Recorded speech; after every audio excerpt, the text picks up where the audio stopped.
diagrama de causa e efeito, ele também é conhecido por outros nomes, como diagrama de Ishikawa ou diagrama de espinha de peixe. Vocês já ouviram falar nessa ferramenta alguma vez? Já trabalharam o diagrama de espinha de peixe? Na verdade é a mesma coisa. Então o professor deve ter passado de alguma forma para vocês essas ferramentas, mas elas servem para a mesma coisa. Já ouviram pelo menos falar do que era, né?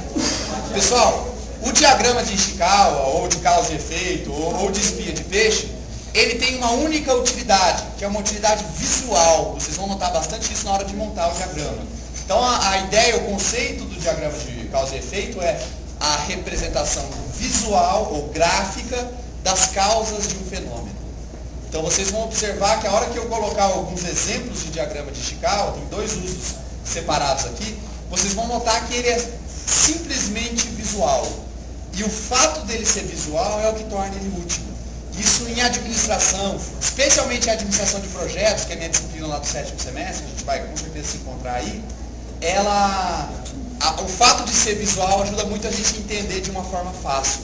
Então, apesar de ser gráfico ou visual, não significa que você tem que manjar de desenho, não é nada de outro mundo montar um diagrama de Ishikawa. Mas ele é muito bacana porque a parte gráfica faz com que você entenda fácil. Né? Às vezes, se você pega alguma coisa para ler que está no formato somente de texto, é muito mais difícil do que se, por exemplo, você coloca um diagrama, dá uma noção geral. Né? Eu poderia, por exemplo, tudo isso que eu estou falando para vocês, podia ser um texto corrido, e eu passasse o texto impresso. Mas com certeza é muito mais fácil se eu faço um agrupamento visual, assim, né? Eu coloco cada um dos tópicos que a gente vai abordar. Então os nomes em comum, o conceito e assim por diante. Então esse peso visual é bem interessante. Bom, vamos falar um pouquinho sobre o uso. Pessoal, o diagrama de causa e efeito ele pode ser usado de duas formas. A primeira, para estudar os fatores que determinam o resultado que a gente quer. Esse é um jeito. Então, basicamente é entender assim. Tem um resultado que eu estou esperando. Quais são os fatores importantes para eu atingir esse resultado? Esse é um dos tipos de uso do diagrama de causa e efeito.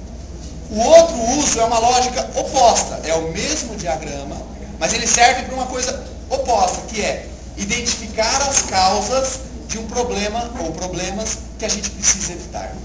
Então são duas formas diferentes da gente usar a mesma ferramenta. Ou é falar assim, eu tenho um objetivo que eu quero atingir. O que eu preciso para atingir esse objetivo? Ou eu tenho um problema. Quais são as principais causas desse problema? Então vocês vão notar que aqui no desenho a gente tem, vou dar aqui, a primeira forma. Então estudando os fatores que determinam o resultado que queremos obter. Então vamos imaginar, a título desse exemplo, que a gente quisesse abrir um bom restaurante. Um restaurante de qualidade, é um negócio novo que a gente está entrando. Quais são os fatores que influenciam para que um restaurante seja bom, ou seja, seja avaliado como bom pelos seus clientes? A gente procura identificar as causas maiores e ir quebrando elas em cada vez menores. Quantas vezes eu preciso quebrar? Já está gravando? Depende, já? galera. Depende muito do que você quer atingir. Aqui, ó, teve itens que a gente só quebrou uma vez, teve itens que a gente quebrou duas vezes, teve itens que a gente quebrou 3 vezes. Então isso vai depender do objetivo específico que você tem. Nos exercícios a gente consegue alinhar. Bom, esse é o primeiro uso do diagrama de causa e efeito. Então, o objetivo que você tem para atingir, quais são os fatores que vão influenciar. Mas a gente tem, além desse, o outro lado, que é identificar as causas de um problema que a gente precisa evitar. Isso aqui está bem mais complexo, né, galera? Mas olha só, vamos imaginar que na nossa empresa, ou até na nossa vida... Não, na nossa vida pessoal, no nosso carro está tendo um alto consumo de combustível. Definitivamente não é o meu Celta, né? Mas algum carro está tendo um alto consumo de combustível. Isso está se tornando um problema para você, porque a conta está saindo alta no final do mês. E aí foi feito um brainstorm, uma reunião, para identificar o seguinte: quais são os 4 fatores, quais são os fatores que podem influenciar para que ocorra um alto consumo de combustível. Então ele colocou lá o carro em si, se é alguma coisa ligada ao carro.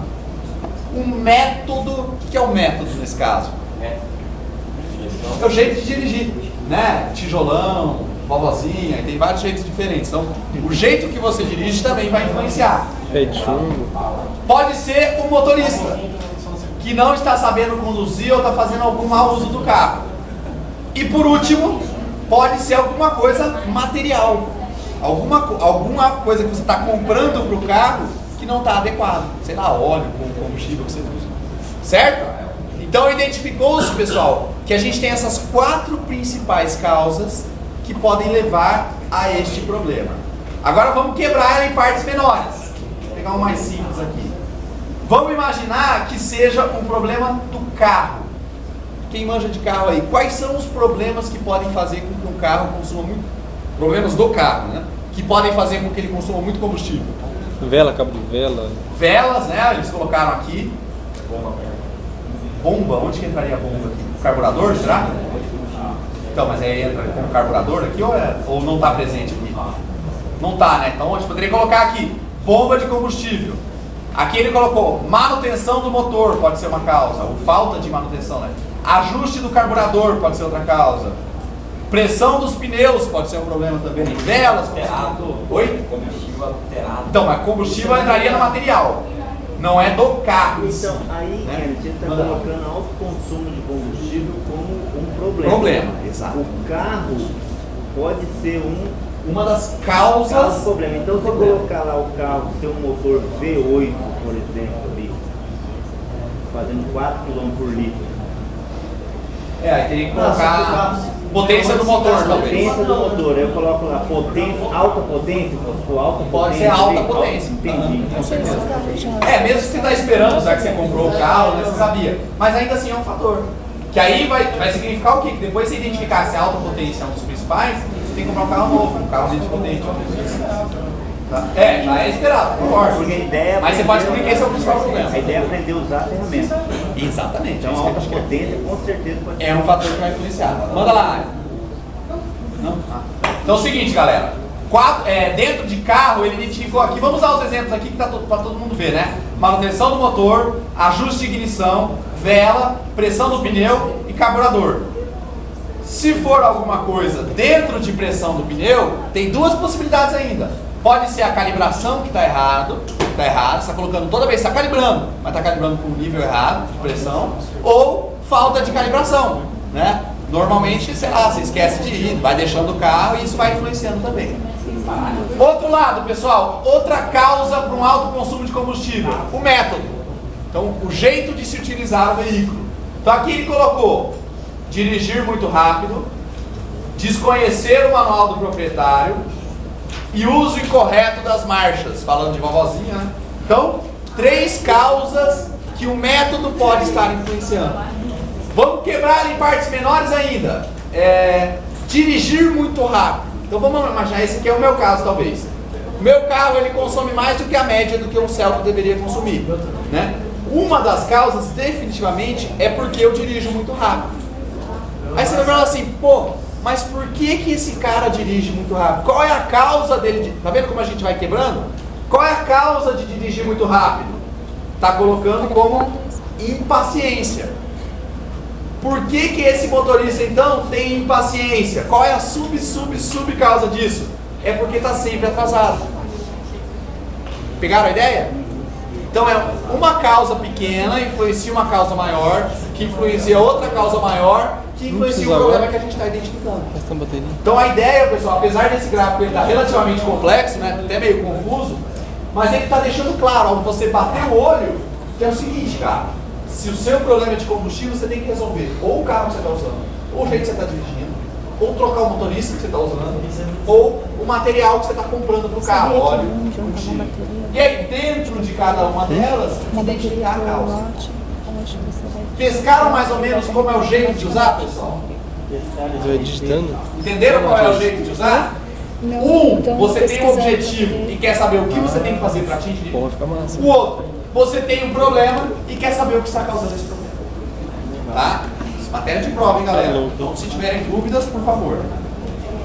Então, esses são 2 exemplos aqui. Vamos lá. Etapas para desenvolver o diagrama de Ishikawa. Isso aqui vai acontecer hoje dentro de sala, tá? Primeiro, definir o problema e o seu objetivo. Quando ele fala definir o problema, é definir se é um problema que você quer evitar ou se é um objetivo que você quer atingir.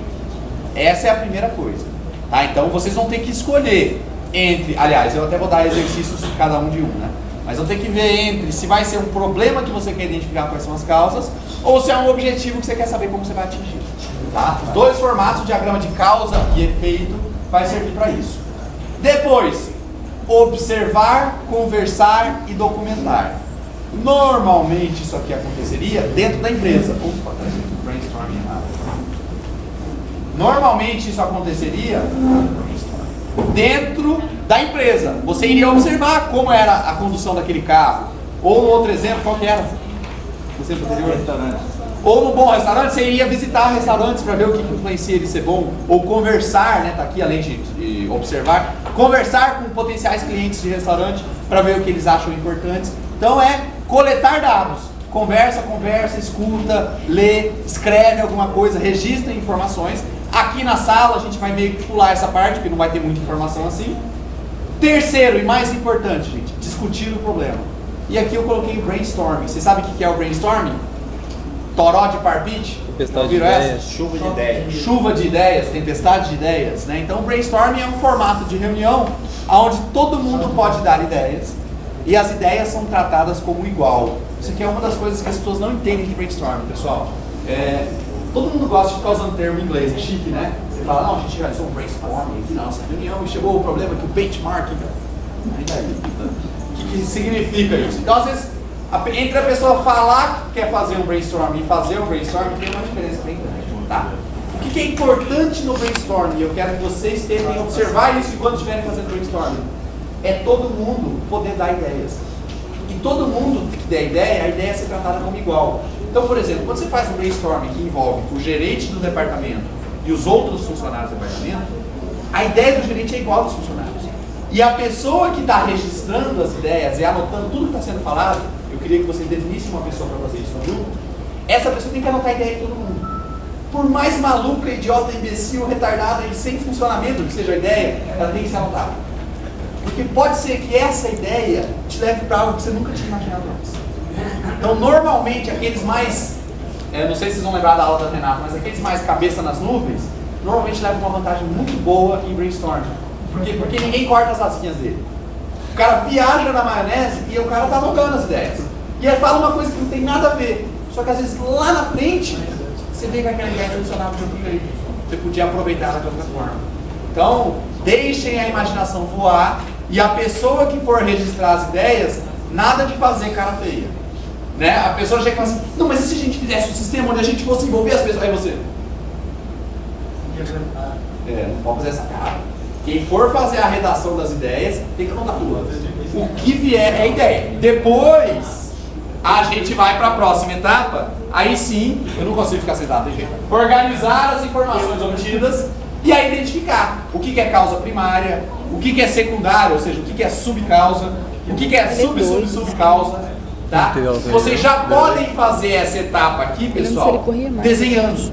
Mas façam a lápis, que o desenho vai mudar, fiquem tranquilos. Tá? A hora que eu terminar de explicar aqui, botar o exercício, eu abro aquele lá de exemplo para vocês verem como que é o formato mais ou menos.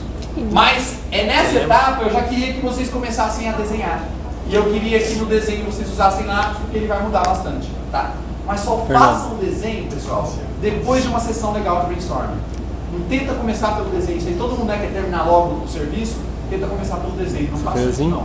Comecem pelas ideias, pela discussão. Claro. E aí, por último, pessoal, assinalar os fatores mais importantes. Na verdade, lá no meu desenho era fazer um quadradinho em volta. No caso do carro, lá era um quadradinho em volta do motor, em volta do método, em volta do motorista, em volta do material. Então, as causas primárias, é legal que você deixe elas destacadas. Tá falando que você é legal?